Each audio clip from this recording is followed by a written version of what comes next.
Since we're going to be recording over here. Recording in progress. Awesome. And now we press this button. And now, here we go. All right. Just remember what I've taught you.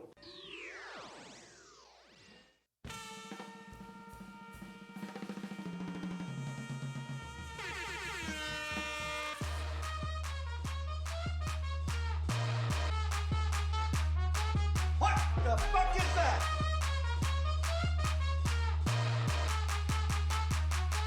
Hey yo.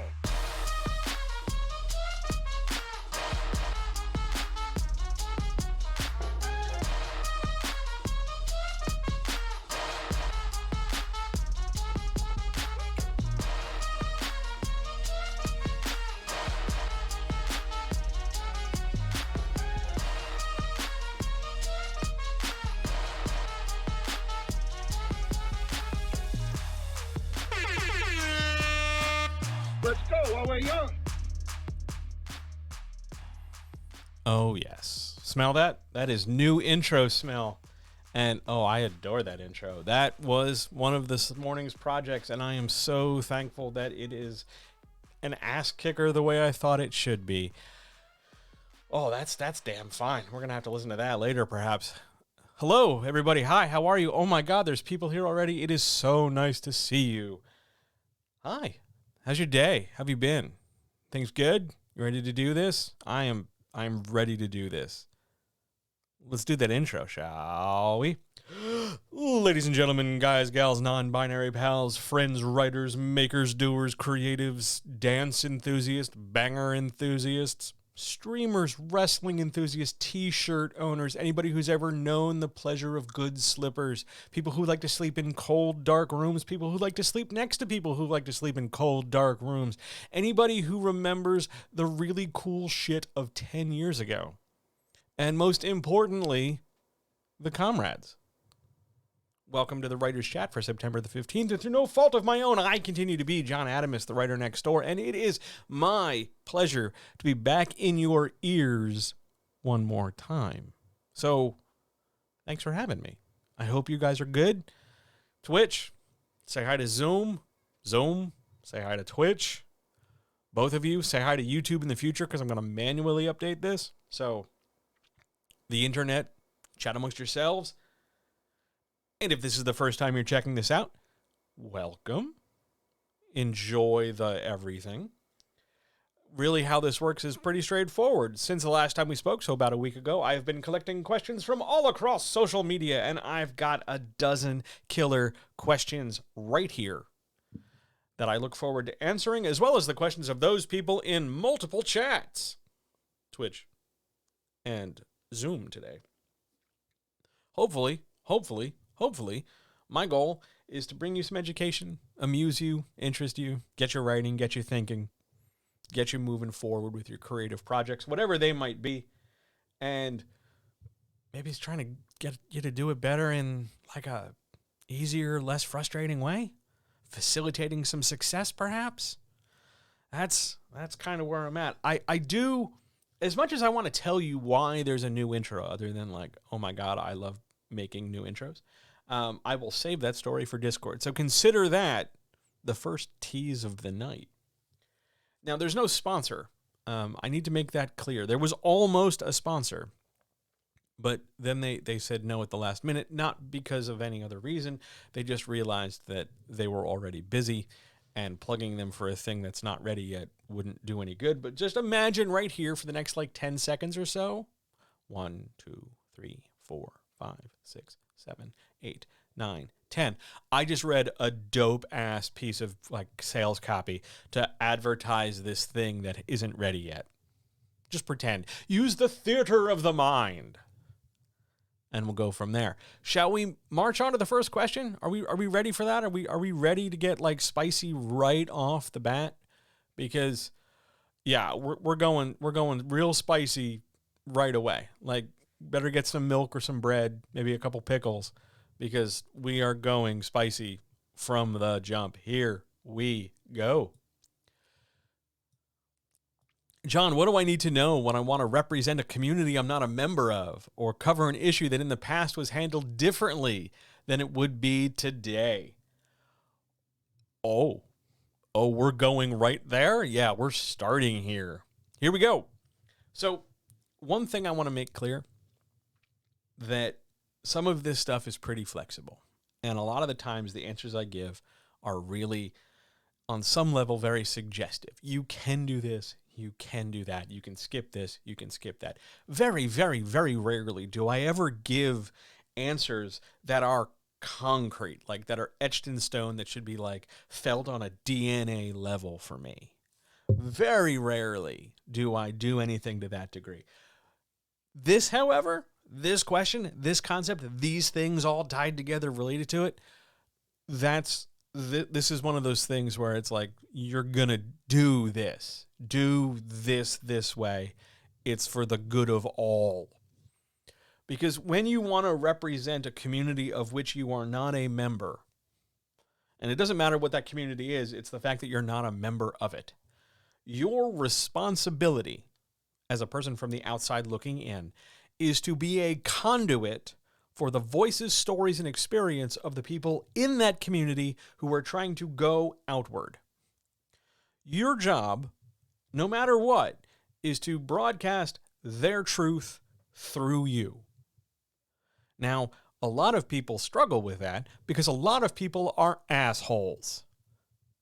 Because really what this demands from us is empathy and compassion and consideration of others. 3 things the internet is not known for producing in great buckets. But the challenge is to try and understand the position and lifestyle of other people who are, in some cases, dramatically different than you.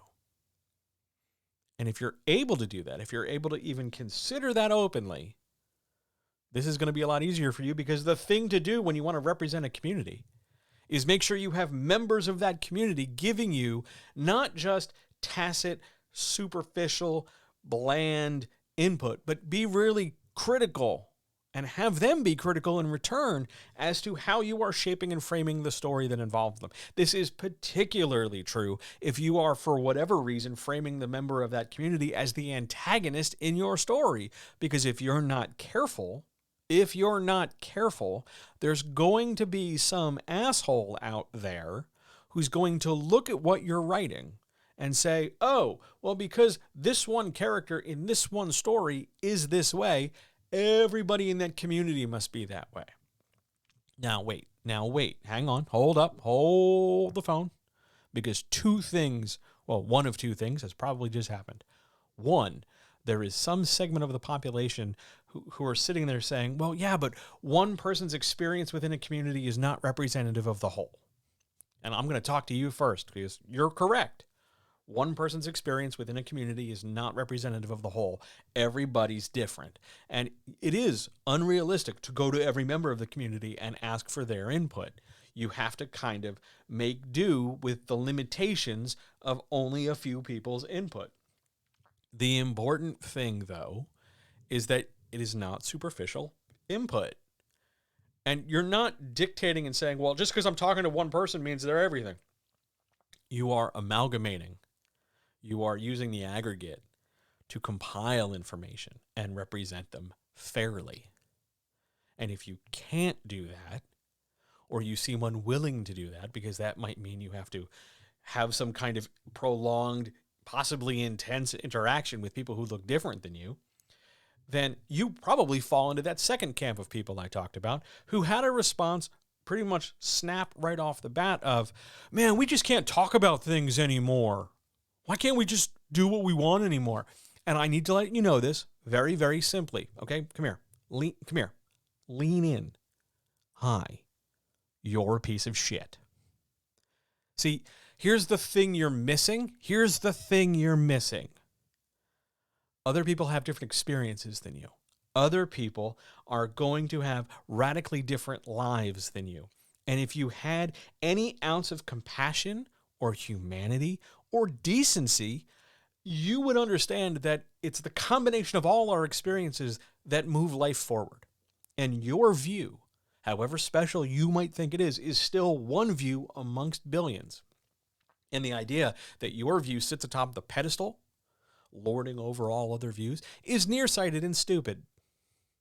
Which is why, when you were talking about a thing, let's say a disorder or an issue that way back, however many years, decades, etc., would have been, used, described with, I don't know, let's say what would be considered slurs today, you want to try and handle that pretty gracefully. Because on some level, what you were possibly suggesting is, oh man, I can't wait to just write these slurs down. Let me just use this offensive language because you're just dying for a chance to use the offensive language. And that's sad. That's just sad. Like, I don't know what else to tell you that. If you're looking for ways to justify using slurs and other aggressively harmful language or negative views, you're just an asshole. Like, we don't have to engage with your work. We don't have to deal with your media. In fact, if anything, you should be ridden out on a rail. And there's a whole group of people on the other side of the street from the protest, all those nice white-looking people with, the machine guns. They would probably love to have your books. So you can go sell your shit over there to them because shitty people hang out together. And the most important thing you can do here is understand that the stuff that's being handled differently today is being handled ideally differently today because you're trying to be more, compassionate. And if that seems like a foreign goddamn concept to you, you're in for a really rough experience when you get reviewed. When you want to represent a community or an issue from the past, you want to handle it with as much sensitivity as you can muster. And if you are already just champing at the bit to try and not do that, it's going to really speak volumes as to how much humanity you're willing to put forward for other people in a creative way. Go talk to people in that community. Go find a different way to express the point without making it a punchline.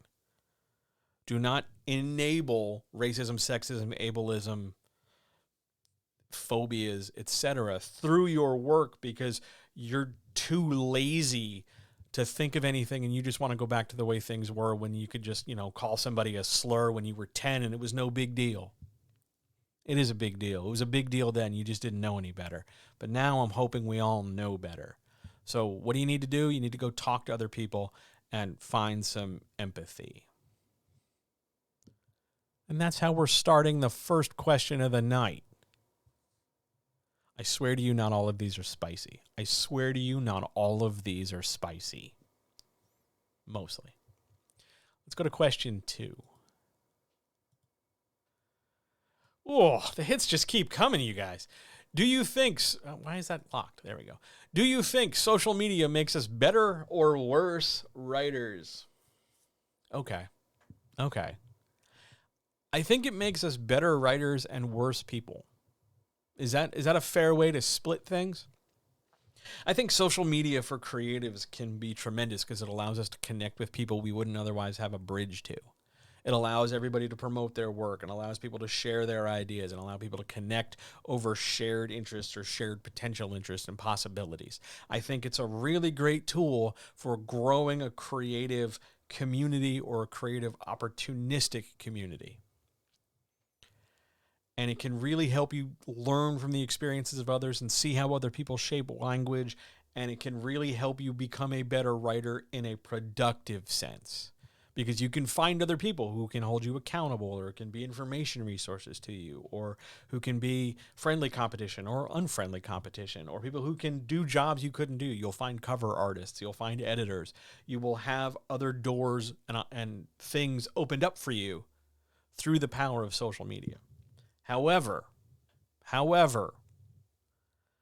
given the nature of social media and given the nature of algorithms, I think it is incredibly easy to let social media make us worse people.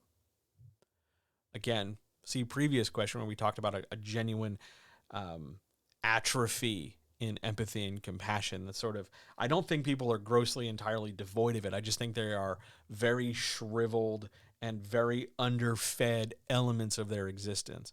And social media, by turning it into sort of an ad-chasing algorithm, pay attention to me, selfish kind of focus, it caters to that and prioritizes it over things like, hey, have you helped out other people today? Have you been nice? Have you applied the lessons of, the good things in the world and avoided the lessons of the bad as best you can? Have you promoted positive things that would help and benefit someone else? Have you gone out of your way to make the world a better place? Or is this just a chance for you to drop a link and tell them to, pick up your new book, and then you get to retweet something that is vaguely kind of offensive, and then you get real cranky about it, and then you complain about it. Next thing you know, then, you're just one more person circling the cesspool. Social media as an objective tool can be fantastic for sharing the good, but in a practical way, I think so often social media grinds us down into like this little nubby paste where the personality and the kindness is taken out because of the push towards an algorithm, because of the push towards just capitalistic advancement. Making sure you're seen, promoting yourself over somebody else, making sure things go viral, making sure that the edgy stuff floats to the top, and the decent content that might take a couple extra seconds to read, or it doesn't have as clear a line of interaction, sinks to the bottom and gets lost. Social media is, I think, becoming, if it isn't already, a necessary evil for writers. Because you're going to need to use it. If you're looking to get the success, or at least the audience potential that you want, and you're looking to engage in the ways that you say are important to you, you're going to need to use it. But you can still use it on your own terms. One of my favorite ways I've ever heard social media referred to was that it's the open window in your house. And people can come along and yell in the window so long as you have the window open. And they can come at you and scream whatever the hell they want into your house.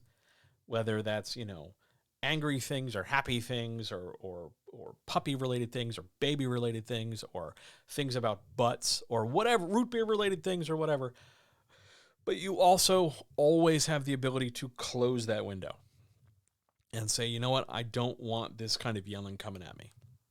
Not now, not tomorrow, not 10 days from now. Nope. You get to dictate the terms on which you engage with it, and I think that kind of gets lost in the shuffle when we talk about social media. People assume that I need to be on social media, I need to be all over it, I need to have like 1,000,000 fingers and 1,000,000 pies doing a ton of stuff, when in fact you get to set the terms by which you engage with any of it.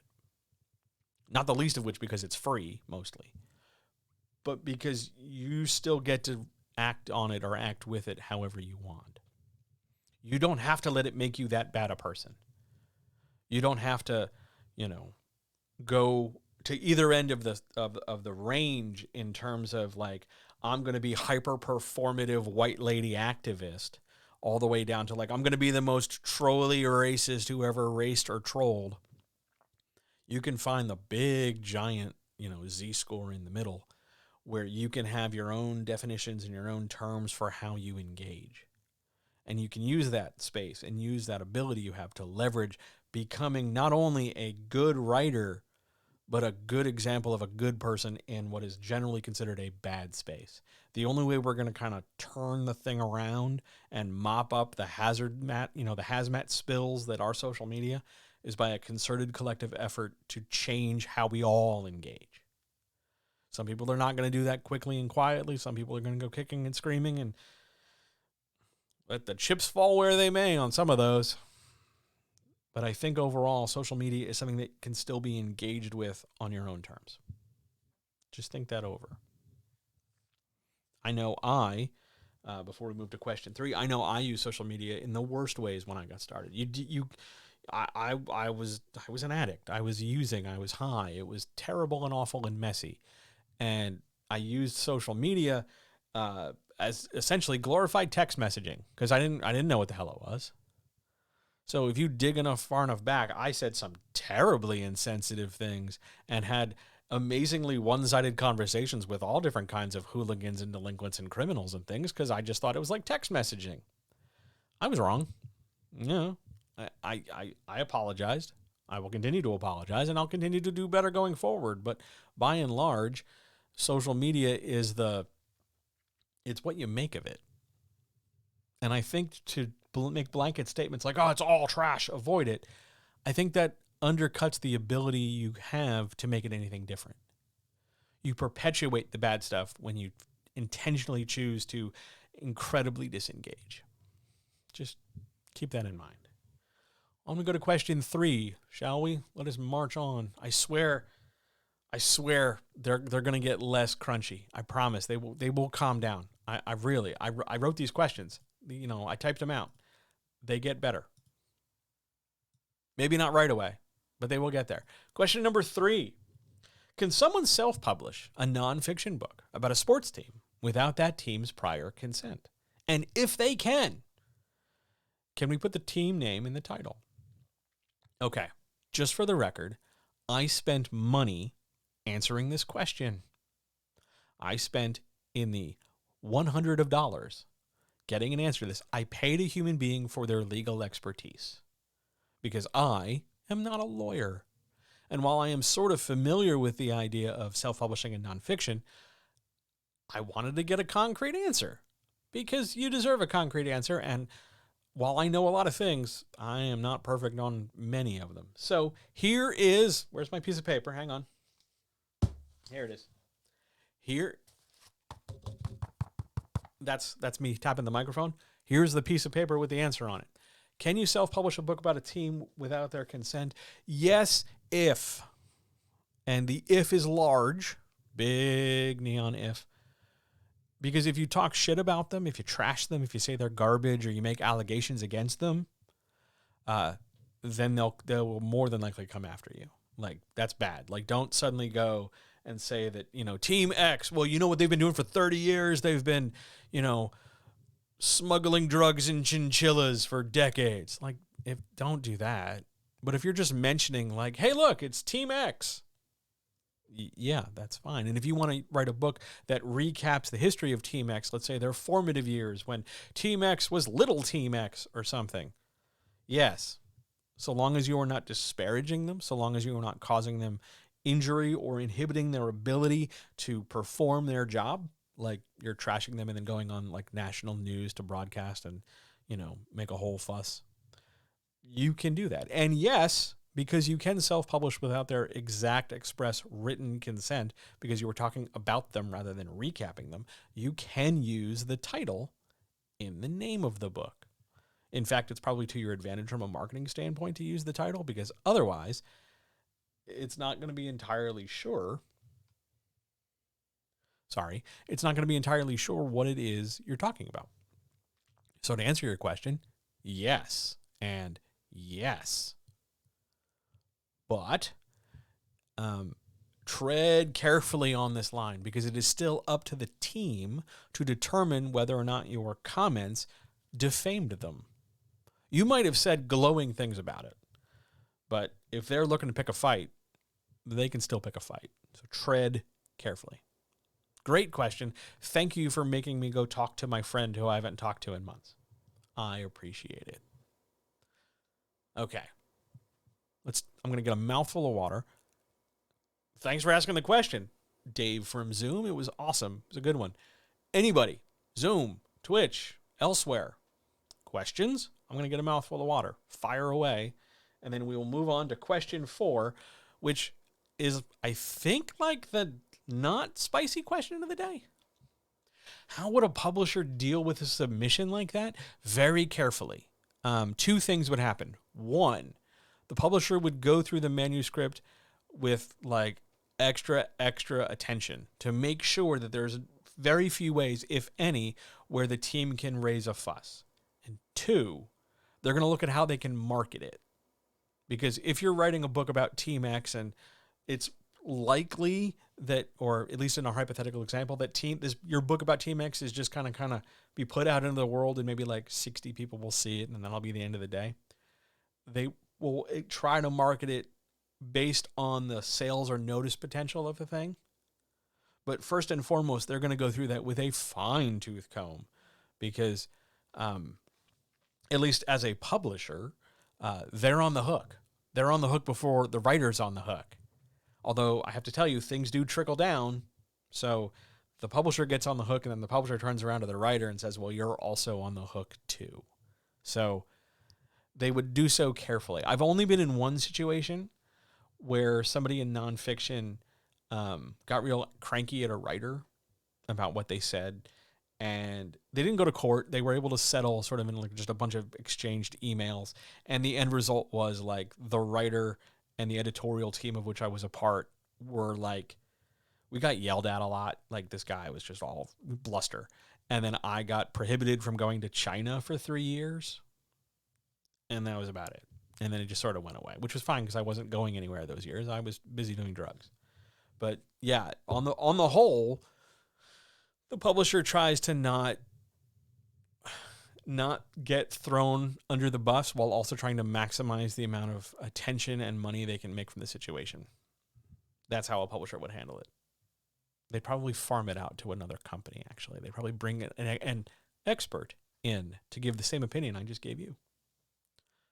Because that's what happened before. Good follow-up question. Other questions? Oh my God, there's like 1 million people here. It's so nice to see all of you. Thank you for being here. Oh, good water. Shall we go to question 4? Let me look over here, see if I got any Zoom questions. No, totally say hi. Hey, what's going on? It's nice to see you. Thank you for being here. Hi, hi, hi. Hey, what's up? All right, let's go to 4. Why is it so high? I feel like I should slide these down. I'm sorry. Should my sales copy for Amazon start with my character's name? If not, where should it start? I went back through the majority of the questions that over the last like 2 years or so. This is the first time this has come up, which is great. I love when that happens. So here's what they're talking about. It's a really specific but technical thing. A lot of people, and you see this in blurbs, you see it in sales copy, you see it in pitches, you see it in query letters, you see it in marketing attempts, you see it in book trailers, you see it a lot of places. Somebody trying to advertise a thing, promote a thing, offer a thing, starts with the character's proper noun. Here's their name. And then it leads forward. That's not a bad strategy. Not a bad strategy at all. It's a little dated by comparison when you look at other ways to do things, but it's a nice, stable, safe, regular way to do it for a lot of stuff. We do it for products outside of writing all the time. It's like how we sell food products and cleaning products and cars and stuff. Totally fine. Nothing wrong with it. But here's where here's where writing is not the same as selling laundry detergent. Sometimes, depending on how you pitch and the words you choose and package around, especially in the first sentence to first 2 sentences of your pitch or your blurb or your sales copy, you are suggesting, especially if if the character's name is particularly, how do I put this mildly, fantastic, like we got some apostrophes up in there, or there's some like real typical fantasy convention shit. You know, it's very clearly an elf princess. You know what I'm saying? Sometimes the name becomes the most interesting thing about the character, and that is visible from space. That can be a real problem, because if the best thing about your character is their name, and for the record,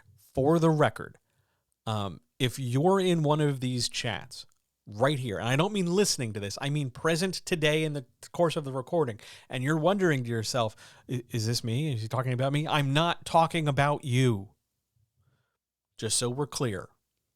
All right, back to the whole group. Sometimes when you start with a name, you're giving the impression that that's the most important thing, and hey, pay attention to it, and everything else is sort of secondary. To avoid that, and to make it sound a little less like you're cookie cuttering, just template stamping out blurbs and promos and stuff, you don't always have to start with the name. If you don't want to start with the name, what you want to do is create what's called an evocative opening, which we have talked about before. For those who are new, who've never heard me describe an evocative opening, it's a sentence or a paragraph or a phrase or a concept, a constructed stack of words that just grab the reader's attention for whatever reason based on how they define those words. So, for example, just off the top of my head, if I describe something as a shit sandwich, well, that's pretty clear. And it's your definition of shit sandwich that allow you to attach and get interested about the next things I'm saying. But if I use a word that to me means something, but to you means something else, like if I say something's a real banana, to me that has a great deal of meaning and has a very clear indication of how I feel about a thing. But to you, you might look at it and go, banana? I don't know, what? And you're still interested because you're going to read more to figure out what I'm saying. But at the same time, you're not getting the clear image I wanted for you. So should your sales copy start with your character's name? No. Even if it's your first time, no. Have it start with something evocative. Work your way towards the name. It can be in the second sentence. That's totally fine. It can be in the first sentence. Sure. Just don't open with it. There's literally a whole language to use. And you can do better than the buy the book, make it look like everybody else answer. Okay? You don't have to. But if you're hearing me say all this and you're like, I still don't know what else to do, it's fine. Do that. It's okay to play that safe. It's fine. You can get more aggressive later. You can step out on a few limbs later. That's fine. Don't totally freak out. You're not shooting yourself in both feet if you choose not to. I'm just telling you that if you're really looking to distinguish your sales copy, whether it's blurb or a query or a back cover text or marketing pitch or whatever, you don't have to start with a proper noun. But it's okay if you want to. Great fourth question. Let me go to 5. Oh, God, we're back to the spicy questions again. Question number 5. I want the most amount of... I should read this the way it was delivered to me. I want the most amount of control over the work I publish. What can I do to make this happen? Print your shit out and put it in a box. Like, if you want to guarantee the absolute maximum amount of control, do not engage with any customers. Don't put it out. Don't sell it. Don't offer it for review. Don't get feedback. Just print it and put it in a box. Literally break out the chisel and do the commandments. Yeah. Just carve that shit in stone. Leave it be. Because once you decide to publish it, and I don't care whether you're going to self-publish it or whether you're going to traditionally publish it, whether you're going to hybrid publish it, whether you're going to do any other kind of publication whatsoever, any other kind, you are immediately inviting other people in and you are beginning to cede some kind of control over to other folks. Even when you self-publish. Because at some point, you're going to need to get an editor, which means you're going to have to give them the manuscript. And past that, you're going to have to, more than likely, get a few beta readers. And then past that, you're probably going to want to get like some other authors to blurb it, so they're going to need to see it. And past that, even if you don't do any of those steps and you just race this thing out the door, you're going to put it out into a world where other people will see it. To say nothing of the whims of the algorithm, assuming you don't literally only publish physical copies, which, by the way, following up on what we talked about last week, physical copies would not be in your best interest right now because there's a cardboard shortage and a paper shortage and shipping disasters and printing mills being shut down. So consider, just for a little while longer, I don't know, a year, consider going strongly digital. How's that sound? Can we make that work? But until then, if you want to maximize your control, reduce the amount of exposure the manuscript gets. Because this question, whenever somebody asks or whenever somebody gets real on a high horse about talking about control, I get real uncomfortable real quick because you're sort of misunderstanding the entire point of creating art. Especially because you're using the word publish, which means you're going to put it out to the world and produce it for others and have other people engage with it. So what's to control? Like, it goes out into the world. You cannot control how the people respond to it. They might give you gasp and shock. I don't know, a 2-star review. That would have been way more dramatic if the volume was up. Let's try that again. They might give you gasp, a 2-star review. It's always funnier the second time. But what's to control? What's to control? Really? If you're that concerned about control, and there's another control type question coming later tonight, but if you're that worried about control, just don't do it. Just don't do it. You don't have to do it.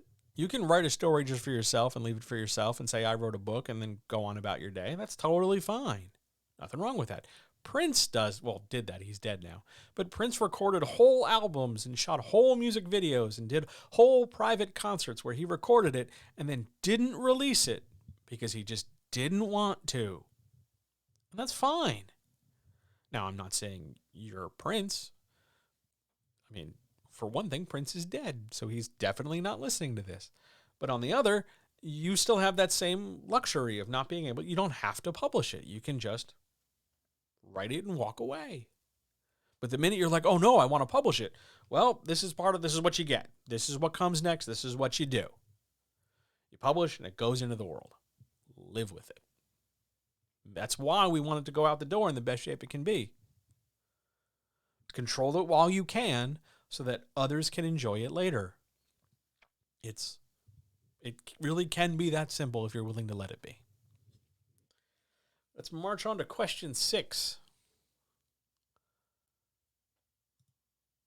So last week we changed the format a little, and I split up the gentle advice questions so that now questions 6 and 12 are your gentle advice as opposed to 11 and 12. And it seemed to go over better last week. People were a little bit more up about it. They liked it better. It was a nice change of pace. So we're going to do it again. So, gentle advice number 1. And somehow I'm going to do this calmly. I'm in a writing community now. Congratulations. Should I give specifics about my work? What if someone steals my idea? Okay, sometimes when people suggest gentle advice questions, it's to really just see if I can hold back any kind of great amount of yelling and cursing. Because ideally in gentle advice answers, I'm not screaming and the vein in my forehead is not throbbing. So let's see what we can do. If you're a member of a community, I believe you have a responsibility to make some effort on your part to make that community better. Because you're a part of it.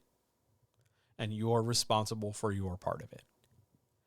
And if you don't want to do that, either because you actively want to ruin the community or because you're just sort of taking up space there and not benefiting from other things or not doing anything other than just taking up space, you don't need to be there. You can go.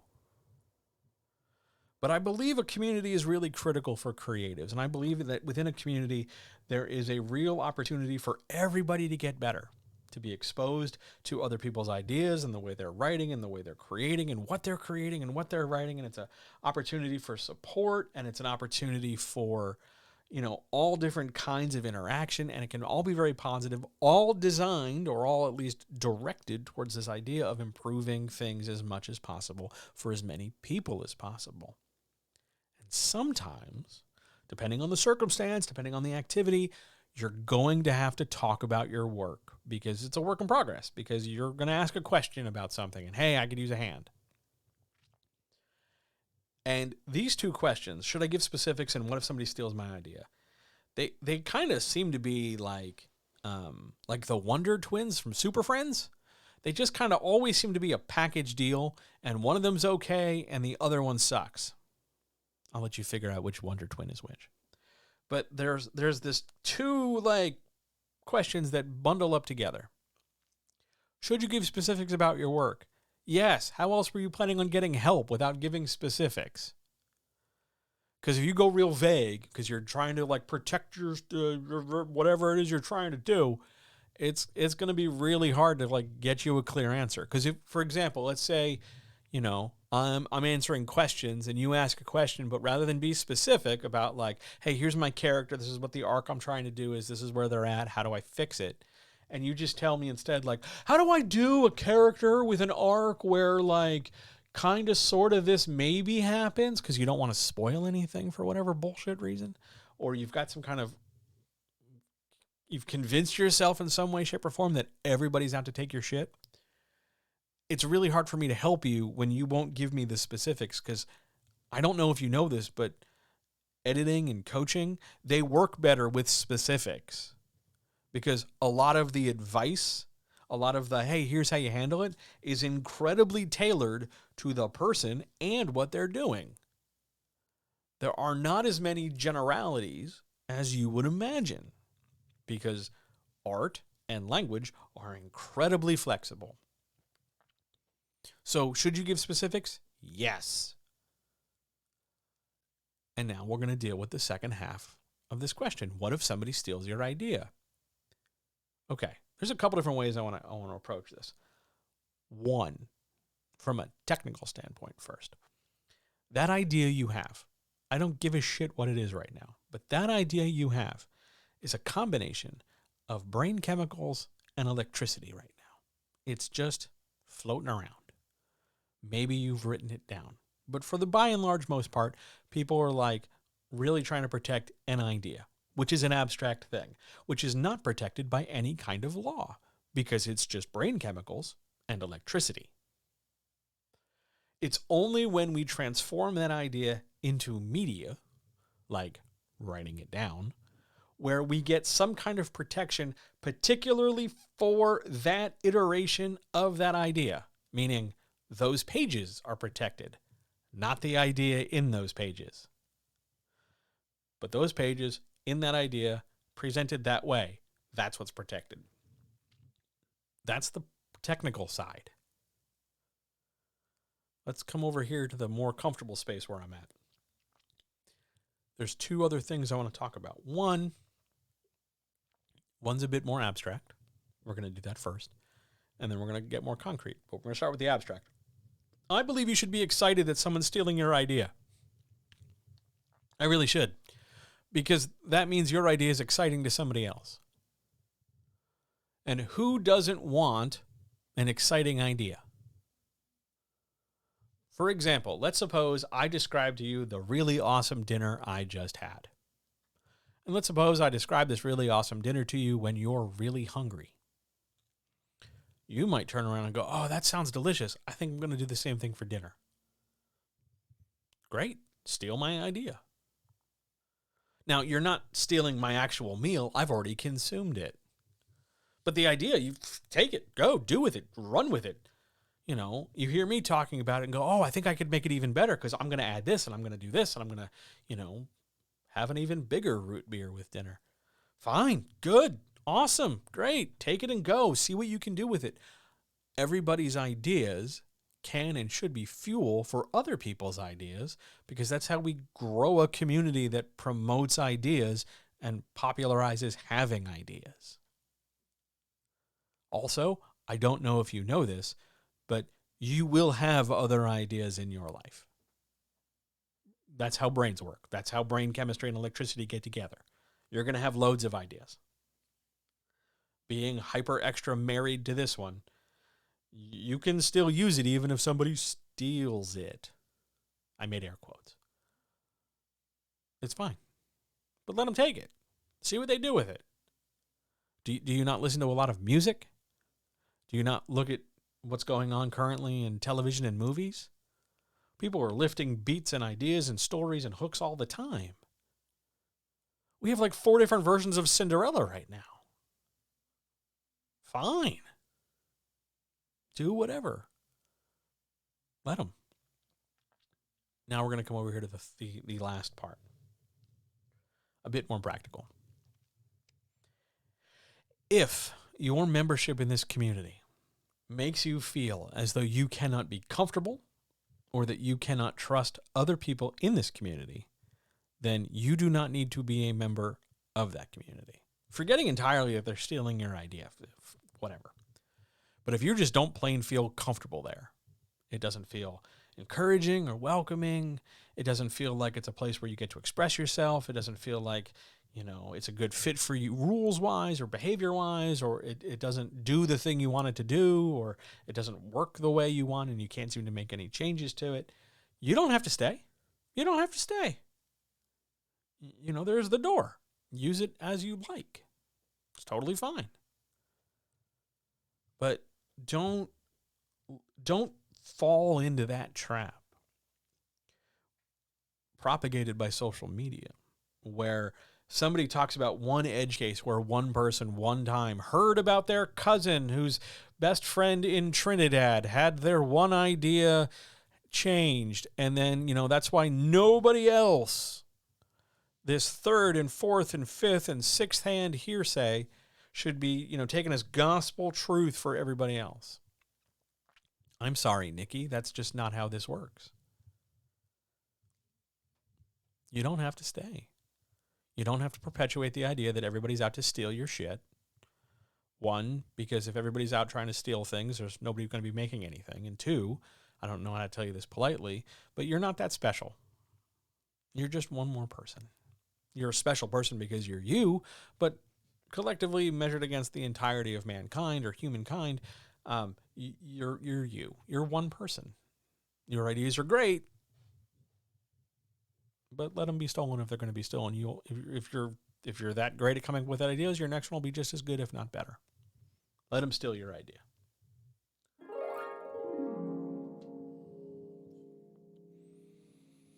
All right. Halfway. Banging. Any questions? Anybody? Twitch? Zoom?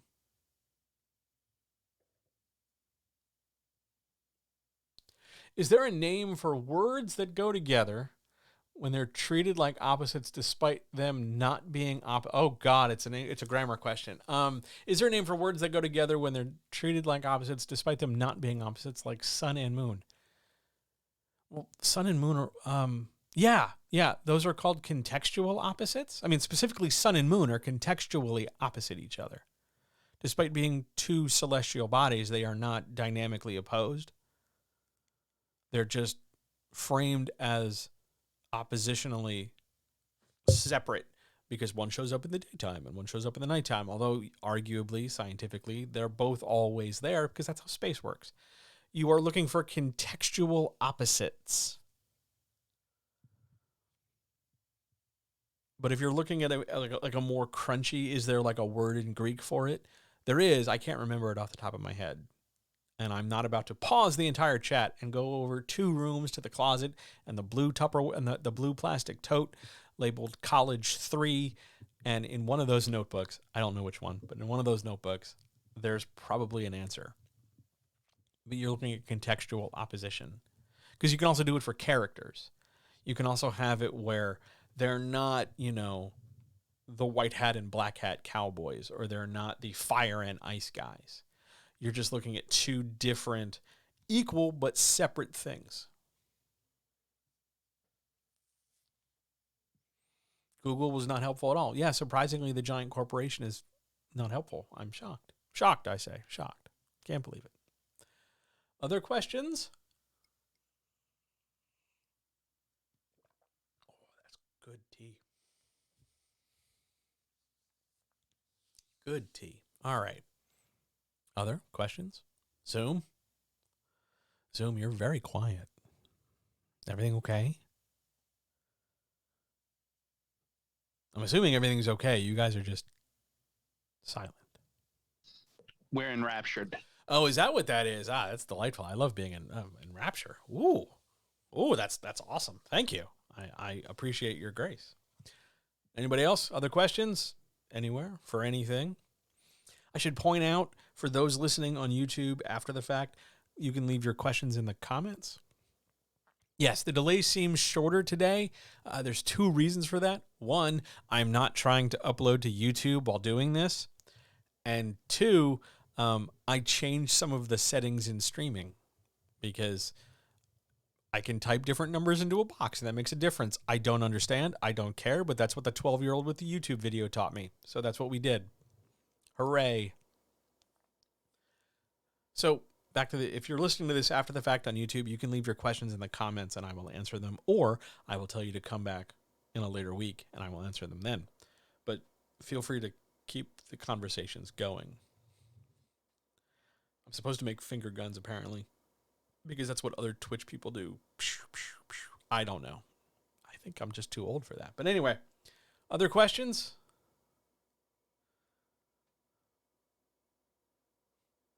On we go then to 7.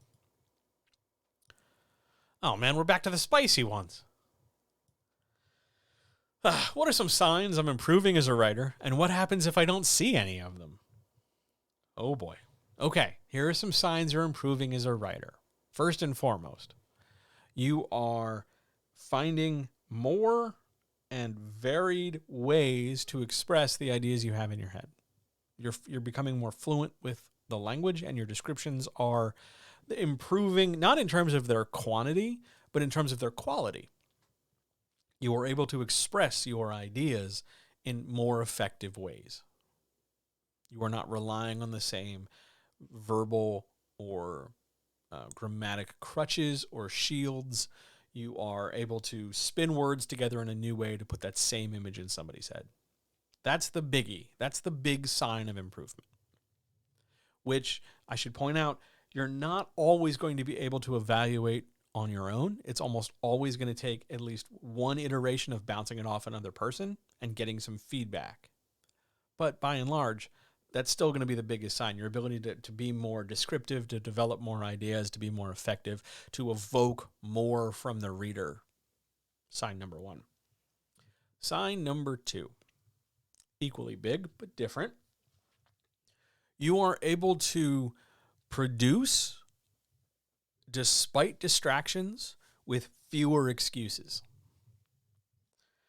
And I don't mean like you just take a day off and then you focus.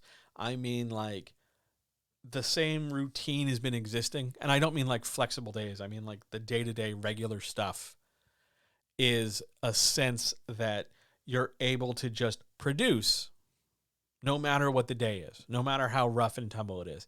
And you're able to produce without making those excuses because you can just get in what the amateurs and hacks will refer to as the zone, because there isn't a zone as if it's some kind of external thing and you have to like step into it.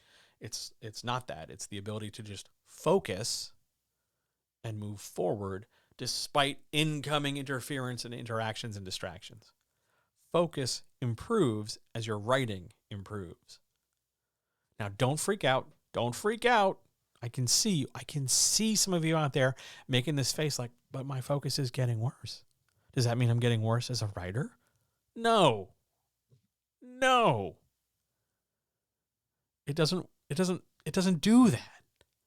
Your focus is getting worse because we are currently existing in a constant state of civilizational trauma, where we are beset upon all sides by all manner of destructive forces and pressures against us. And by the way, the 2 great salvations that will liberate us from this are 1, massive societal revolution, and 2, art. That's probably more of a Monday chat topic than a Wednesday chat topic. But your ability to produce under duress improves as the writing does.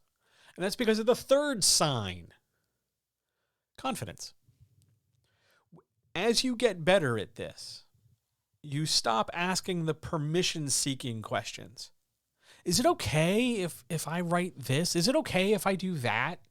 Is it okay if my character does such and such and so-and-so? Is it okay if I write a story and it turns into how? How do I write a story that does that? How do I make a character do that? How do I build an arc that does this thing I want it to do? Because underneath that transition, underneath the is it okay to the how, underneath that is a level of confidence. Like, I know I can do it. I think you just got to give me the blueprints. Just kind of point out the directions and I'll happily follow them. because I think I can give it a try. I believe in myself enough that I'm no longer asking permission from some other person before I try. I know I'm good enough to at least try, and I'm going to improve thereafter. Fourth sign.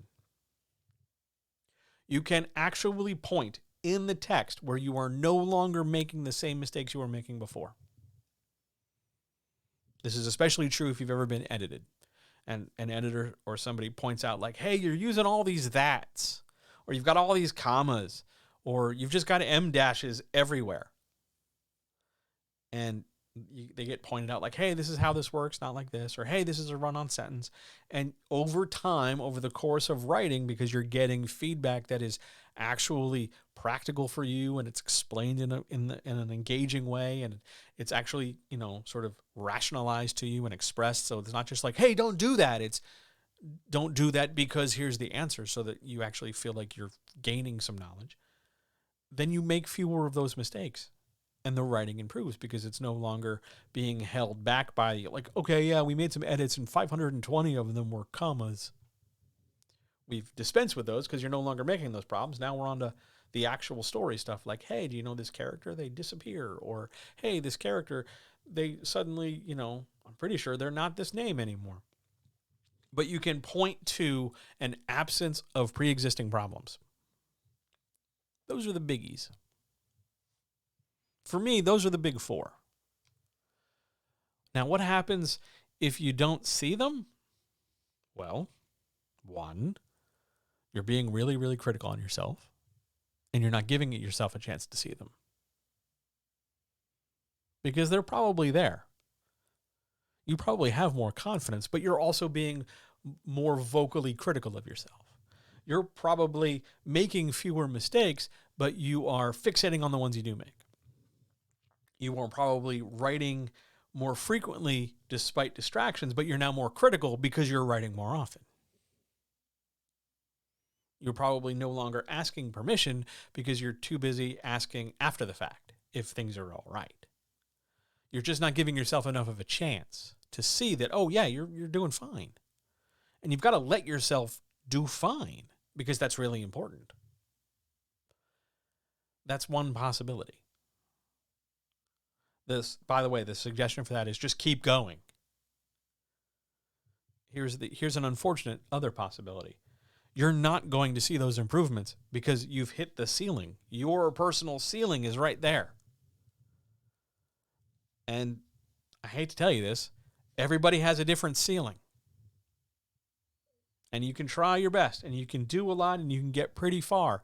But some people, for a number of reasons, including but not limited to their ability to no longer be held back by their previous restrictions, and their willingness to break through their ceilings and change their habits and change their focus and do more and try more, rather than just sit back and have somebody else dispense it for them. Some people are going to do better. There's the general rule of thumb is out of 1,000 people, about 800 will never finish their work. Of the remaining 200, about 150 will finish their work but never go forward in querying. And out of the remaining 50, 35 will query but never follow up or make any changes. And out of the remaining, 15? I'm trying to do math in my head. 15. Out of the remaining 15, 5 will get representation. Out of those 5, 2 will have a successful career, and the other 3 will sort of do 1 or 2 and then fade off. That's more or less the breakdown for things out of a sample pool of 1,000. That's the old adage. They're still teaching that in school. That's still traveling around social media. So by and large, the vast majority of people in your communities doing the writing, in your writing groups and all that stuff, they're not even going to finish. So it doesn't even matter where their ceilings are. They're giving themselves this other ceiling. They're building another roof over their heads. I'm not even going to finish. So it doesn't matter that I could have been one of the people who will, go make a series and go do well. I'm cutting myself off before that. And in those cases, there's nothing you can really do. And that's a hard lesson. I think too many people will hear that and assume they're part of that. I think too many people will hear that and go, well, that's me. I'm doomed. You're not. You're not. You just haven't seen the proof yet. Either because you need to produce more work so that you can see the proof, or you need to keep going and then you will see it, or you need to give yourself some goddamn breaks and then be willing to be okay and successful. And the people who won't get farther, the people who will stall out, you have to let them stall out. They'll try their best, but for whatever reason, they're also rigidly locked in, more so than you are. For whatever reason. And they'll come up with excuses and rationalizations, and you have to let them. And then they will just self-select away. They will cull themselves from the rest of the pile, and that's fine. It's not your job to shepherd them. It's not your job to try to save them. Because on some level, they didn't want to be saved. They wanted all the success and very little of the work. But you're the one doing the work. You're not a part of the pool to begin with. Stick with it. Get outside opinions. You will find the hallmarks and signposts for progress. Never be afraid to ask. Because they're there. You've also got to be willing to see them rather than assume that you'll never see them. It's not a mirage in the desert. You got to give yourself a chance. Good question. Great question. On we go to question 8. Oh, thank God, an easy one. We can all exhale slightly. Whew. How do I start a conversation with a cover artist? Ready? Ready? Hi, are you a cover artist? I'm looking for a cover artist. Just like that. Just like that. They're humans. Converse with them. Oh, you're a cover artist? What sort of covers do you prefer to do? Do you have a preferred style or preferred medium? Do you have any availability? Here's my idea. Do you think this is something we could work together on? What are your rates? Do you have a website where I can look at your portfolio? What else do I, the creative, need to tell you, the artist, in order to better facilitate a relationship here? All of these things are things you can say to a cover artist, but I would strongly recommend you start with, hello. Or, hi, it's really nice to meet you. And go from there. Cover artists, despite what they do as being incredibly technical and gorgeous and requires training and skill, no doubt. But they're not exactly inhuman. Like, every cover artist I've ever met or dated or talked to or had a meal with or worked with or been in a building with, they've all communicated in the same languages I speak. And they all do the same thing. They make covers. They might make them incredibly different from each other, but they all make covers. And they're always looking for covers to make. And they can't do that without writers talking to them about needing covers. So what you need to do as a writer looking for a cover artist is tell them, hi, I'm a writer and I'm looking for a cover artist. And rather than give them, total carte blanche, just do whatever, make a thing. It's okay to give them some notes. Now, don't turn into like an authoritarian about it. But give them some ground rules. Give them some baseline notes. Hey, I've got a science fiction book. I'd like to have a planet on the cover with a spaceship. I'd like the planet to be in the background and the spaceship to be in the foreground, and I'd like the planet to be orange. Cool. Give them something. It's a romance novel. Somebody better have most of a shirt halfway off. It's a murder mystery. There better be some trees and a house and some silhouettes or something. It's a horror. Better have some trees and a house and some silhouettes or something. Like, you can give them notes. It's a legal thriller. Put a courthouse or a gavel on it. You can give them notes. It's okay. You're having a conversation where you're both working towards the same goal. They want to make a cover and you need a cover. You're in this together. It can really be that simple. And make sure You pay them. The other option, of course, is don't have a conversation. There are thousands of pre-made covers online. Yes, absolutely. There are loads of pre-made covers. Canva. I was doing some. I make all my like quick Twitter graphics in Canva because I can do it on my phone. They now have a whole option for pre-made covers on stuff, and then you can make little modifications like, hey, I want to make this orange, not yellow. Fine. There's loads of different ways to accomplish that. But if you are specifically looking for a cover artist, you can go get a cover artist, and just don't use Amazon's Kindle Cover Creator because it's awful. Yes, there is a professional. Hang on. The Amazon Cover Creator is garbage. Just no. You would have a better chance. You would have an honest, better chance drawing your cover in chalk during a rainstorm than using the Amazon Cover Creator. It's awful. Don't do it. Save everybody some heartache. Good stuff all around. Shall we march on to 9? I'm going to stop and ask for questions because I got to put more water in my face. Questions?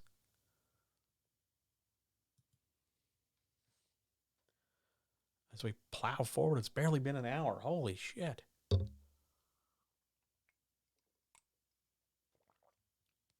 Man, we're killing it today. Killing it today. It's weird. Sometimes I feel like 2 hours is great. And then sometimes, like now, I feel like, oh my God, 2 hours. What am I supposed to do?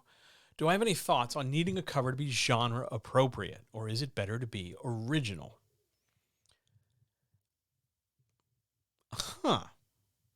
I've never considered framing it in that way.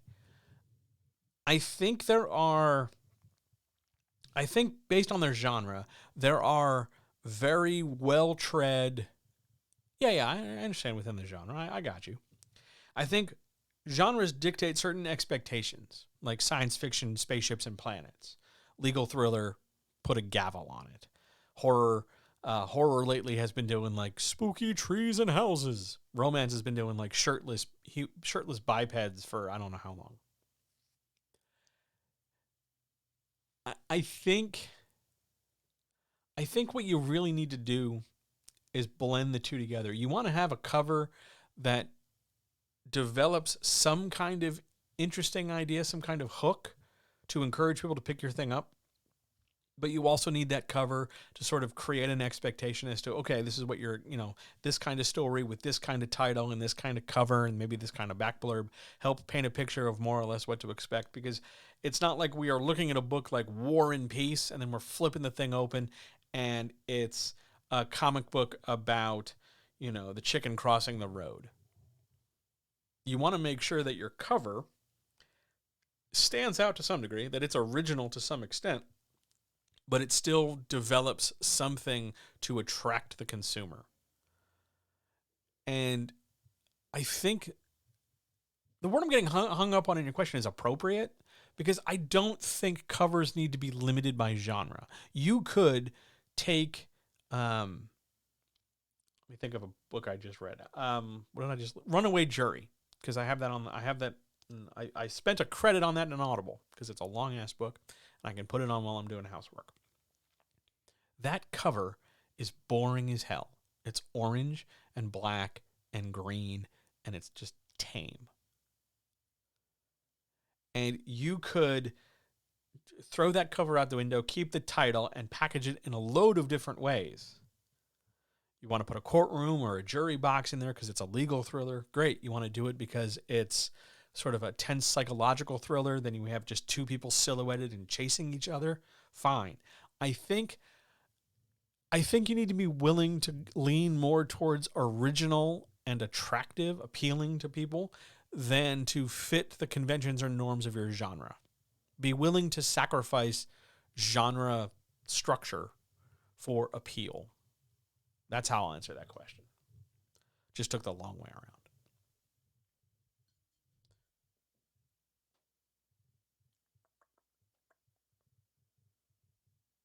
All right. Good question. Really good question. I don't get enough questions about covers.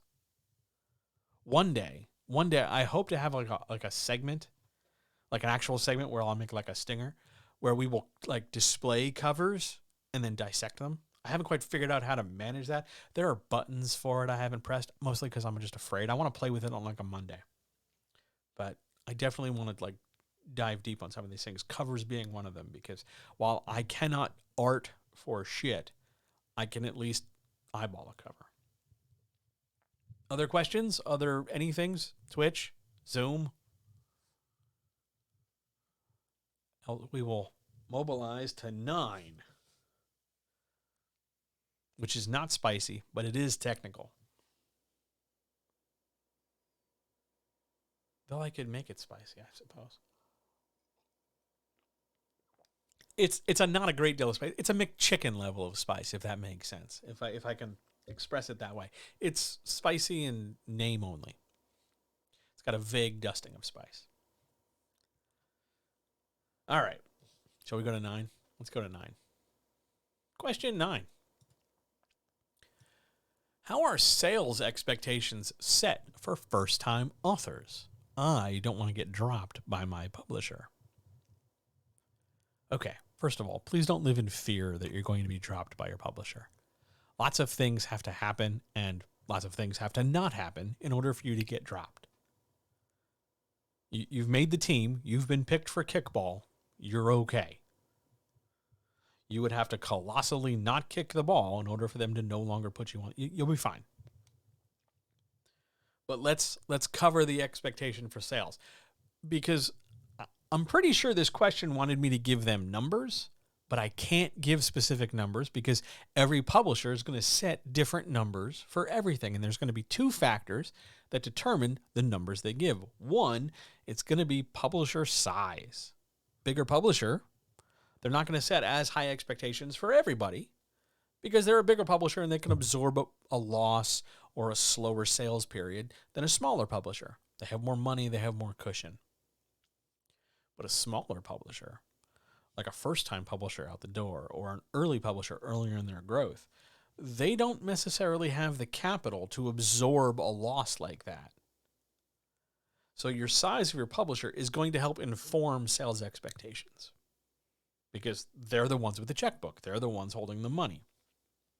But that's not the whole picture, because the other half of the picture comes from the writer, and the other half of the picture is informed by the book they wrote, whatever it might be, what genre it's placed in and what sort of stuff it talks about.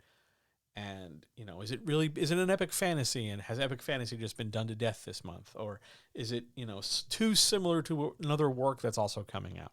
So it depends on the manuscript itself to some degree. But the other point, and this is the one that's always interested me, is does the publisher have any confidence in it?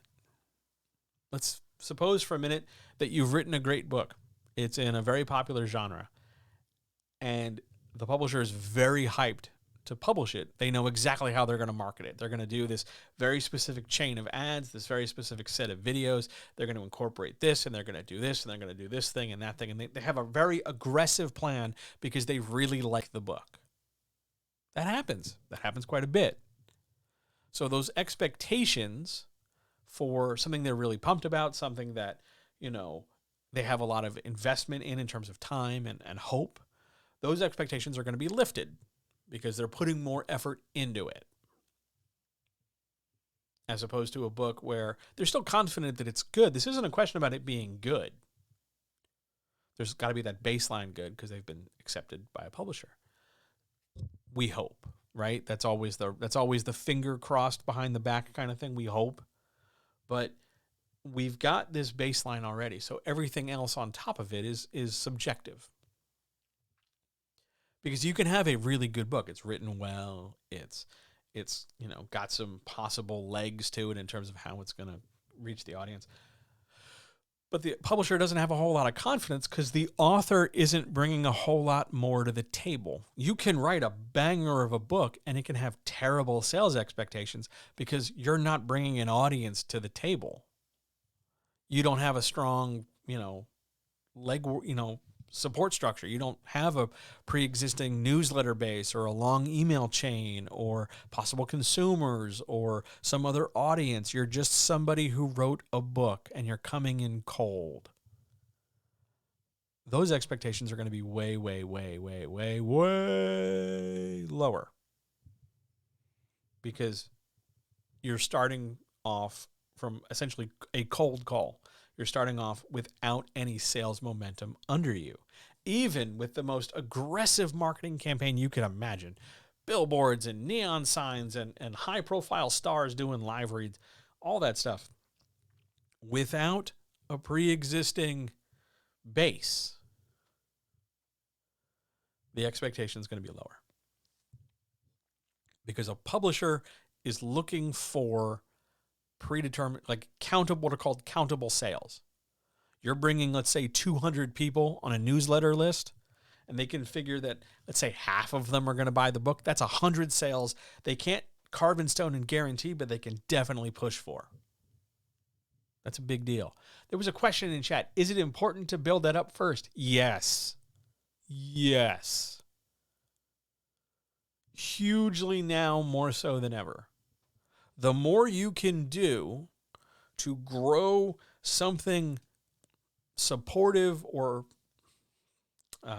buttressing around you, a newsletter, an email chain, active people on a website, friends in a Discord, friends in a Facebook group, a mailing list of some kind, all the people who come to your Tuesday morning knitting club, that's for my mom, loads of different stuff like that. Anywhere where you can bring people to the product who don't need the extra hard push of being brought to the product because they're already slightly warmed up. That's really, really a good sign for a writer. That's going to and it doesn't matter what genre you're publishing. It doesn't matter if it's fiction or nonfiction, whether you're going to do a small press or a big ass press. Doesn't matter. They are looking for your audience. They are looking for the people in and around you. And yeah, 2 is better than 0, but 50, 10, 25, 35, 50, 70, 100, 200, 1,000 are way better than just those 1 or 2 people, not counting your parents. Like, yes, it is important to build that up first. This is why whenever somebody still clings to that old chestnut of, I'll let them market it, I'll let the publisher market it, I think you need to have like either somebody needs to sit you down in a dark room and yell at you, or like someone needs to just shake you like a paint can, because those days are over. They're just done. That's not how things work anymore. The era of let other people publish it so that I can sit back and just do the writing is done. Let it die. It ain't coming back. The algorithm is too important. We've made it that way. Social media makes us too interconnected. We've made it that way. You need some kind of pre-existing audience. At the very least, if it's not a quantitatively large audience, have it with some members who are particularly active. Because if you can talk to one person, you might not have a big audience. Let's say you don't have 200 people on a newsletter list. But if you have 10 people, all of whom are, I'm going to make something up, they're 10 really popular, influencers in some way, then their reach to their audiences somewhat counts for you in this case. So it's important to build something up. And we can get into, there's a lengthier discussion to be had about what are called first and second generation sales. First generation sales are the sales you make yourself, like my newsletter list. Those are first generation sales because they are direct to me. Second generation sales are the sales made by people telling other people outside the newsletter list. And it gets to third generation and fourth generation. And then you've got word of mouth, and that's how that works. But it starts with that first generation, which you need to build up. Absolutely build that up first. If you don't know how to build that up, come back on any Monday, and I will happily talk to you at much greater length and much deeper detail on how to build it up. Just come any Monday and go, hey, John, I'm trying to build my first generation sales. What do I do? And we will just sit down and I'll throw some music on in the background and we'll just hash it out. Cool? Cool. I do want to come back here to this question because there's a panic point to it. This idea that you're going to be dropped by your publisher. I'm worried that I scared people with this, and I didn't mean to. But being dropped by your publisher is a legit thing, just like you can be dropped by an agent. Side note, you can be dropped by an agent when you're not making progress the way they think you need to be in order for them to sell your work, because a pimp isn't going to keep around a lost leader. That's what pimps do. So, yeah, publishers aren't going to keep you around if no matter what they do after layers of incentivization where they're going to try to sell your book, package it up in a special deal, push it harder, change the marketing, reissue the book with some new material inside. After all that, if the book still isn't moving, after they exhaust however many tools in their toolbox, after how many extra instances of goodwill, and the book still isn't moving somewhere in the direction of the sales number. And I've had personal experience with this. I've worked on a book and we set the sales expectation in the mid double digits for its opening weekend. We figured I think it was 30 to 50, which is not a lot. And we couldn't even get past 15. And we just thought, oh, well, other books came out. It got lost in the shuffle. So we pushed it and rolled it out longer. And it still never really got into the 30s. And then we, pull the book and we repackage it, new cover, some extra content goes in, we polish it up a little bit more, put it back out again, thinking okay, it's basically a do-over. Same problem. We never got to where we thought the expectation was. The author had to get dropped.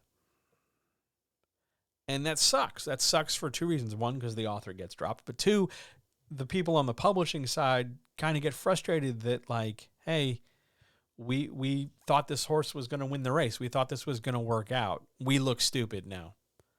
And then that kind of folds inward on the publisher. And then it's well, who said that book was good? And then the fingers get pointed where they need to get pointed.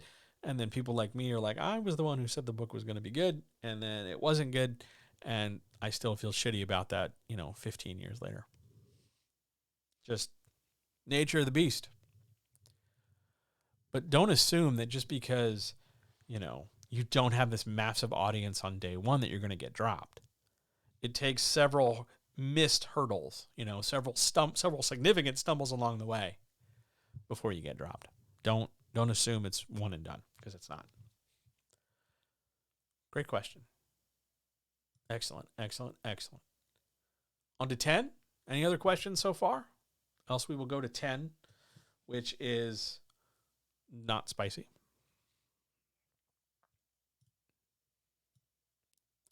Question 10. Does writing in an unpopular genre make me unpublishable? Now, an unpopular genre is a genre that's just not as active.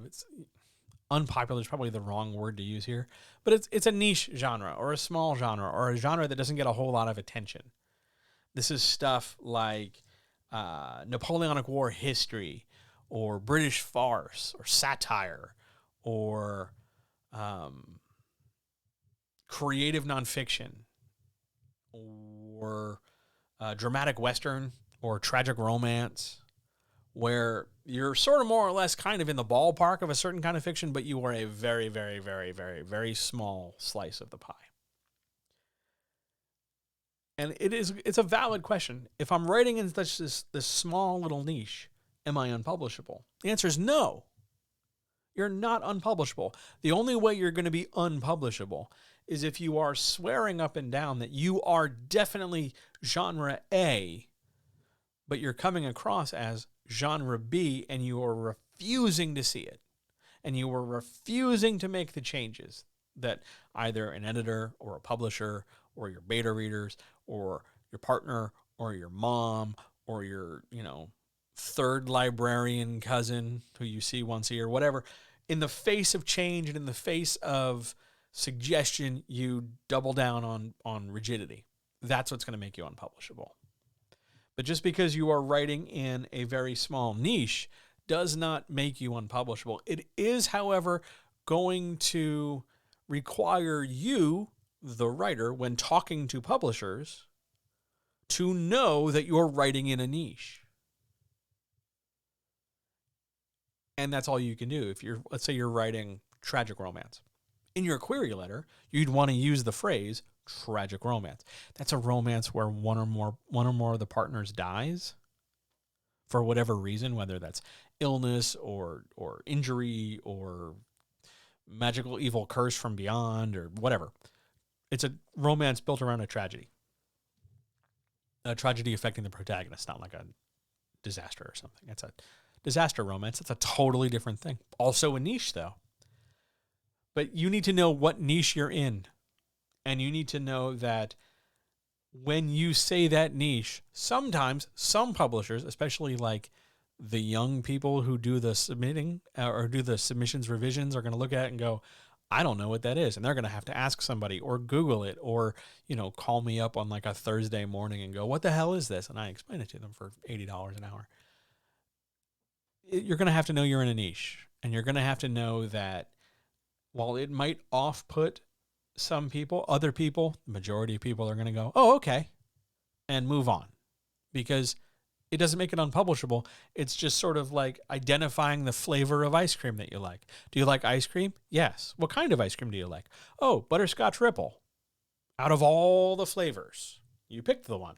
That's fine. It doesn't mean you shouldn't get ice cream. It just means you prefer that ice cream over others. You can write in whatever genre you want so long as you write well. It's not going to matter if you're in the most niche or in the most accessible. If the writing sucks, you're not going to get through the door. But writing in a niche by itself, just because it's a niche, doesn't disqualify you at all.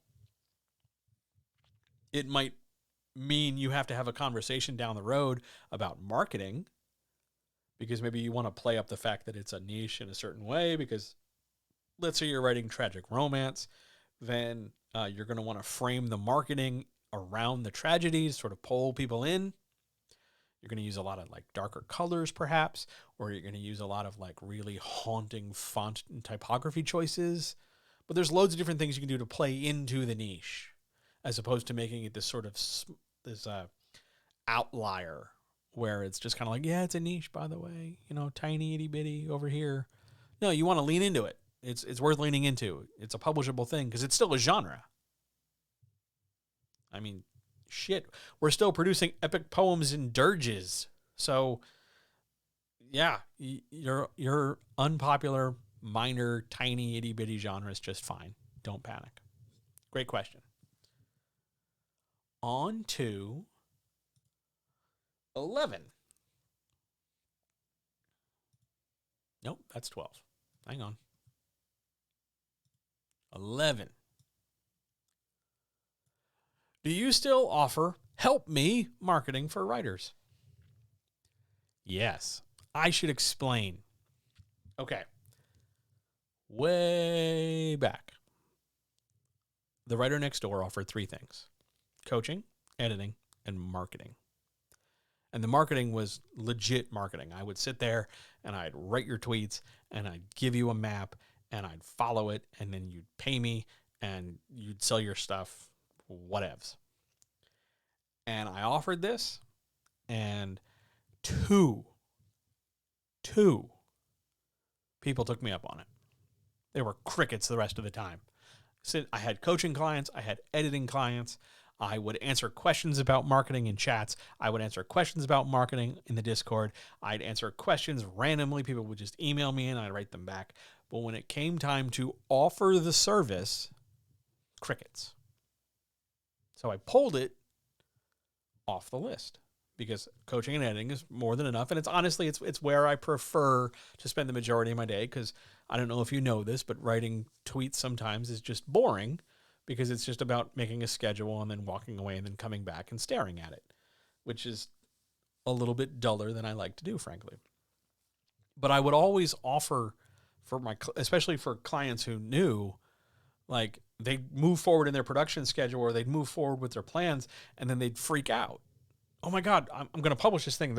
It's coming right now. Like, what do I do?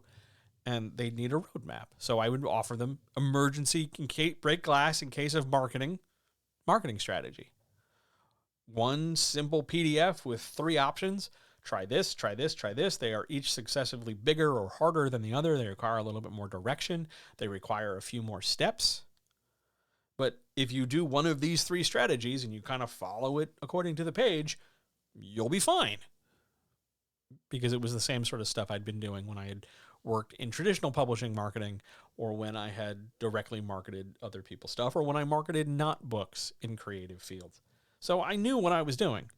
But this service is one of those sort of like double animal style things where it's off the book. It's off the menu. You can just ask and I will do it because I like doing most of it. I particularly like the help me stuff because I can come up with a plan where it's just kind of like, there are no boundaries. Whatever I can think of, we're going to do. Here are 3 options. You're not going to like them because some of them require you, the writer, to have to do some stuff. But by and large, it's entirely doable. So yes, I still offer help me marketing.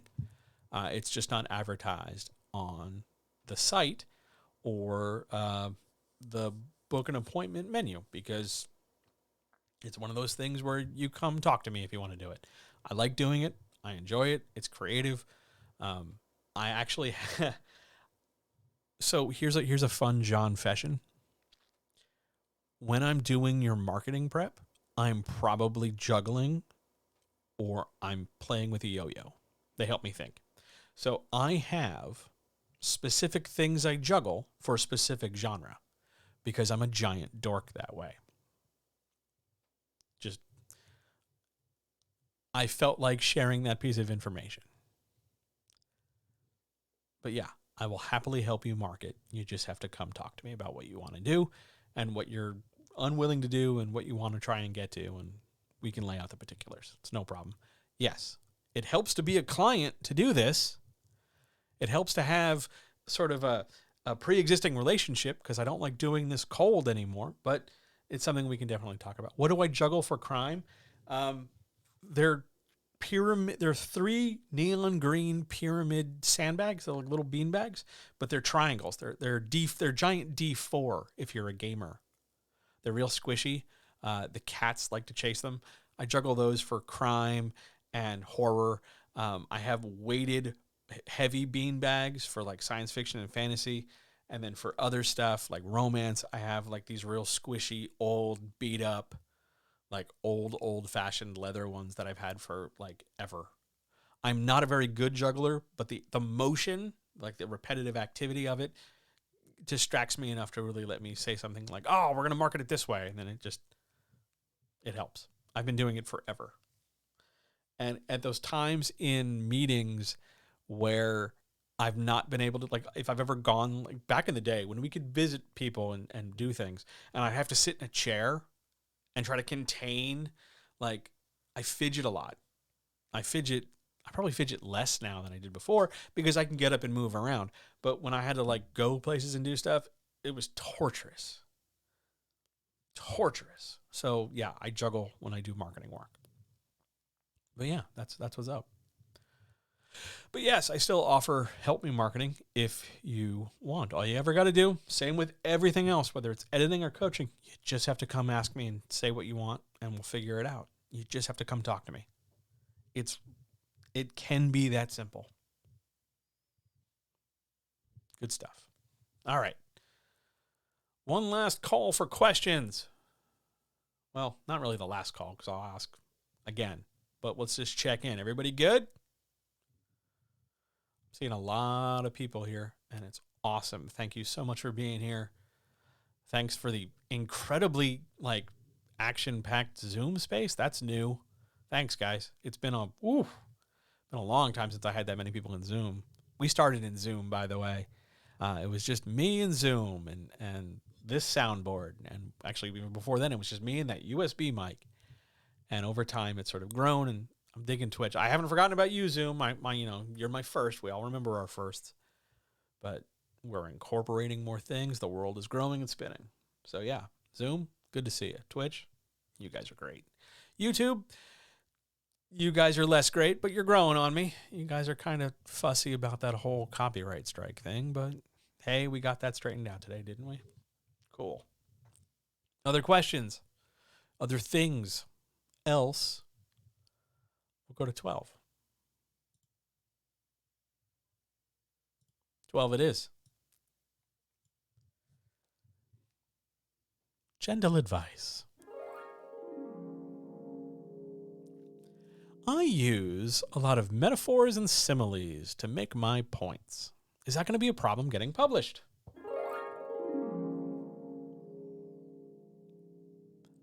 The short answer is not really. The longer answer is messy.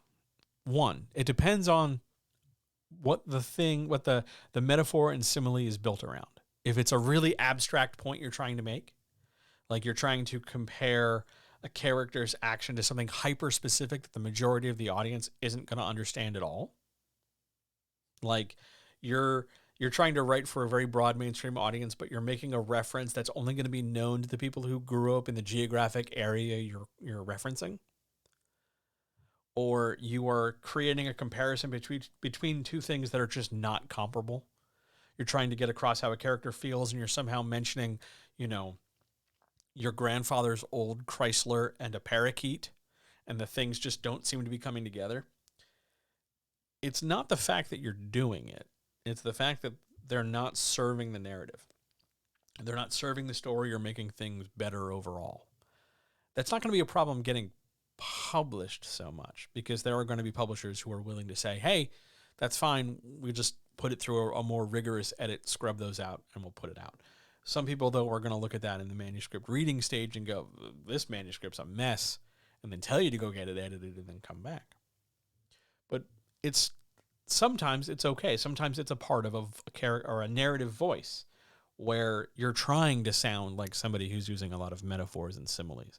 If you're doing it by default and it's not an intentional thing, or you're not drawing over to like a spotlight to it, I would not necessarily think, without seeing the metaphors and similes themselves, I would not say it's an automatic red flag unless you're using them in, multiple times for every sentence in the entire manuscript.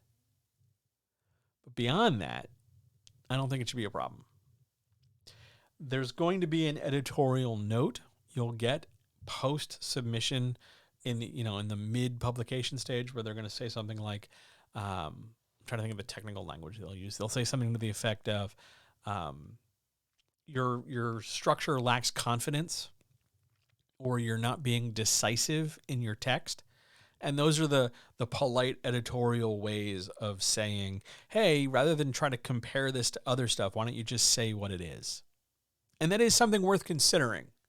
If you tend to lean on metaphor and simile, it is likely that you're expecting not to be understood off the bat, so that you're trying to find different things to compare it to in order to get your point accepted. That's a problem I have. It comes from a low self-esteem, poor confidence point, where you think that if you just say a thing and say how it is, other people are going to go like, oh, fuck that, that's stupid, they're not going to buy it. So then you find a metaphor or a simile or some other twist of figurative language in order to connect with somebody who you don't think you are good enough to talk to. Yeah, therapy, nailed it. Sometimes these things are just for me. But by and large, on the whole, metaphor and simile are not going to be a problem for you getting published, unless you are super abusing them. And I've seen it. I have seen manuscripts where where you stack 2 or 3 metaphor per sentence in a 4-sentence paragraph, every paragraph. And you're just constantly bringing in all these extra things. And over time, the reader loses track of the thing you're trying to talk about because you're bringing in all these extra pieces. Use them how you want, but sparingly is better than commonly. Okay? I think that's a good piece of advice to kind of build from going forward in writing and then in revising.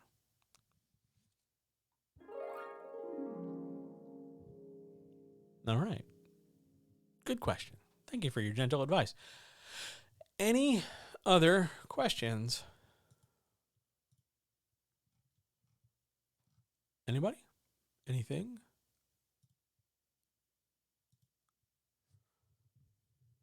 Zoom? Twitch? YouTube in the future? Text messages? DMs on Twitter? DMs on Instagram?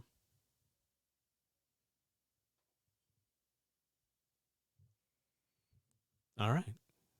I think that's it. I think you fell down an internet rabbit hole when I talked about contextual opposites. I'm sorry. Does sparingly using similes and metaphors apply to descriptions too? All right. So sparingly for descriptions, mostly yes. Irreversible binomials. Yeah, you have fallen down a deep rabbit hole. I'm very excited for you. I see all these questions. I'm going to get to them. Does sparingly apply to descriptions? Yes. Because especially depending on the nature of the description you're using, you want to be concrete with it so the reader understands what you're trying to say. Sparingly, more than commonly, is pretty broad advice. If your first gut instinct is to simile or metaphor, look at what it is you're trying to describe and see if you can't find a simpler way to describe it so that you don't have to go grabbing something external. Find your own language first before grabbing a descriptor. Like an external descriptor, a metaphor or a simile, I mean. You're very encouraging. Thank you, I try to be. Any advice for staying motivated when I'm not around to hype you up? All right, first of all, hang on. I'm frequently around to hype people up. You just need to leave me a note and I'll come hype you up. It is literally that simple. Because you can just leave me a note literally in loads of places and I'll come drop you some hype. No problem. But advice when, for those like 6 to 8 hours a night when I'm asleep, or those few hours where I'm off doing other things, or I'm just not I'm doing something and like I don't have the hype immediately selected for you. Yes, here you go. Have some hype. Item number 1. Remember your goal. Why are you doing the thing you're doing? What's important to you about this thing? 2. The thing, whatever it is you're doing, isn't going to get done without your investing some time and effort into it. 3. You are the only person who is able to make that investment of time and energy into that thing. Other people could attempt it, but none of them are going to sound like you because none of them are you. You are the only one capable of doing this thing the way you want. Next thing, which I think is 5. Am I on 5? I've lost count. 5. You get to decide well before other people when it's time to go and when it's time to quit. And if you look at your watch and go, oh shit, it's clobbering time. Well, then I guess it's clobbering time and it's time to go to work. The little hand says time to rock and roll. And you get to decide, not the 1-star reviews, not the doubt and fear that nobody's going to like this chapter, not the comment you're going to get from somebody that you were really quiet for 10 minutes, whatever. Nobody but you gets to decide when it's time to go. You can get 1 billion 1-star reviews. Actually, side note, somebody asked me about that. How many 1-star reviews would it take to quit? If you're getting that many, I would turn them into a marketing advantage and go, read the book that is so bad everybody's talking about it. How do you think the movie The Room is still around? Like, bad shit persists. You just have to know how to talk about it. But you get to decide when to quit. Nobody else. Next point. Here, we'll give you some real talk. Next point.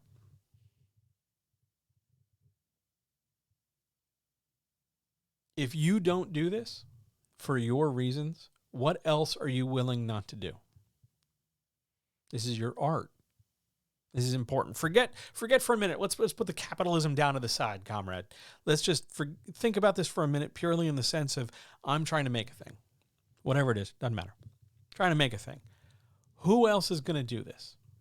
Who else could? Really? Who else could? You have to know you are good enough to do this. It doesn't need to be perfect. We talked about this on Monday.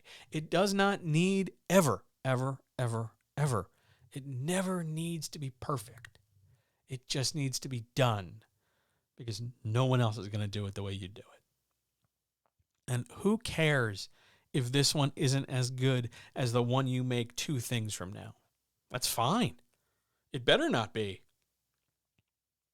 You want to keep doing this. Forgetting entirely this idea that you want to do this so that you can pay your bills or get your mom out the hood or, be able to buy that car or finally afford the big extra, the extra cheese on your Whopper or whatever. Forget all the money side of it, right? Forget all all that goes to the side. Just think about it in terms of purely creating the art because you love the art. It's not going to happen. It's not going to miracle itself into existence. You're good enough to do that. You have this tremendous ability to create this story that no one else can create. Why would you not want to be doing that more often? It's something you can control. It's something that can bring you comfort, can bring you salvation, can bring you peace, can bring you excitement, can bring you arousal, can bring you interest, can bring you focus, can bring you a load of things. Why on earth would you not want to do that more frequently? I get that you're tired. I get that there's this shit going on. I get that the world is literally melting around us. I know. But you can still turn the monitor on, close the door, and for 10 minutes, you can create something that makes your life better. Why not do that? It's better than the news. It's better than the economic talking heads. It's better than the racism and the sexism and the ableism and the phobias. It's something you can genuinely do. It's something that you are not only allowed to be proud of, but I am demanding and encouraging you to be proud of it. Because you're the only one who can do it as well as you can. And yeah, you can always get better at it. Because again, it doesn't need to be perfect. It just needs to be done. Why not? Now let's suppose for a minute. Let's just I hear you. I know there's one of you out there going, yeah, but I don't want it to suck. If you don't do it and you don't get better at doing it over time, aren't you guaranteeing that it's going to suck? You got to practice something to get better at it, yeah? You got to work on something to finish it. You got to work on something to develop it. You got to work on something to improve so that you suck less the next time, right? So why not constantly feed this art? Take a deep breath. Remember why you're doing it. Focus on what you're doing. One step at a time finishes the marathon just as much as running 3 miles a minute. And all you ever got to do is put one foot in front of the other, one word after the other. Write a sentence. I know that one sentence isn't a whole book. That sentence needs friends. So let's give your sentence some friends. And we just keep giving it more and more friends until the whole thing's throwing a party. You get to do that. And whether your sentences and friends and party are sentences and paragraphs and words, or whether they're colors in art, or whether they're imaginary characters around a table with some polyhedral dice, or whether they're baked goods, or whether it's, pictures of your butt and sex work, or whether it's, spicy audio delivered weekly in your inbox, or whether it's, random photos of your dog, or whether it's, bespoke custom hats or sodas or soups or who knows what. Whatever art you're making that throws a collective party. Don't you think the world needs more of it? For everything going on. Wouldn't you forgetting other people for a minute, wouldn't you want a little life raft? Wouldn't you want a little bubble of chance to breathe? Get away from everything? And if you want it, imagine what somebody else wants. Holy shit. So, why not? Let's do it. Let's make some art. Let's go. How was that for hype? Do you feel hyped? Would you like some air horns?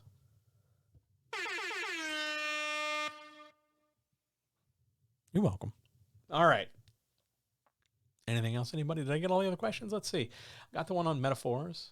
We talked about the rabbit hole of irreversible binomials. Yeah. It's also just a cool phrase to say, right? Irreversible binomial. And we talked about some hype. Other questions, comments, issues, concerns, etc. I like how all right, you can't see this, but the captions are in Zoom right now. And they just took my last sentence as, do you have any concerns about Sephora? I love the bad captions. They make me happy. All right. I think we're going to the outro. Here we go. To the outro.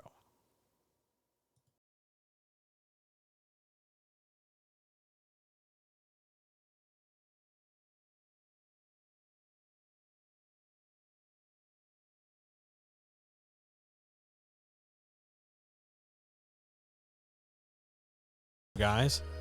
Oh, it's good. It's a fine and good outro.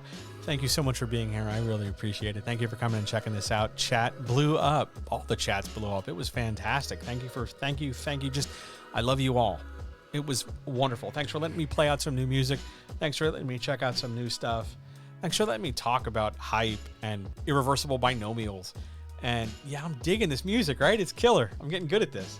Thanks for letting me answer questions about publication and writing. And thanks for just letting me do this job. And if you enjoyed this and this music and everything, and you want to support this and you want to see more of this happen, the best thing you can do, legit, is check out the Patreon. Patreon.com/JohnHelpsYouCreate. It really does mean a difference. $2 a month, man. That's all it takes. Changes the world. Changes the world for me. Changes the world for the cats. Changes the world for you guys. Makes everything happen. The next time we will talk, oh my goodness, the next time I will be in your ears will be on Monday, September the 20th. And the next time we'll be here for a chat will be next Wednesday, the 22nd at 7 p.m. Eastern. Until then, please know that I love you. I care about you. I want you to be happy. I want you to do well. I want you to make some art. I want you to fight the good fight because we're the only ones who are going to fight it. Take care of yourselves. Take care of somebody else. Drink some water. Take your meds. Believe in yourself. Know that I believe in you even when you don't. I got your back. Back to back, old chum. We're in this hole. We're fighting our way through.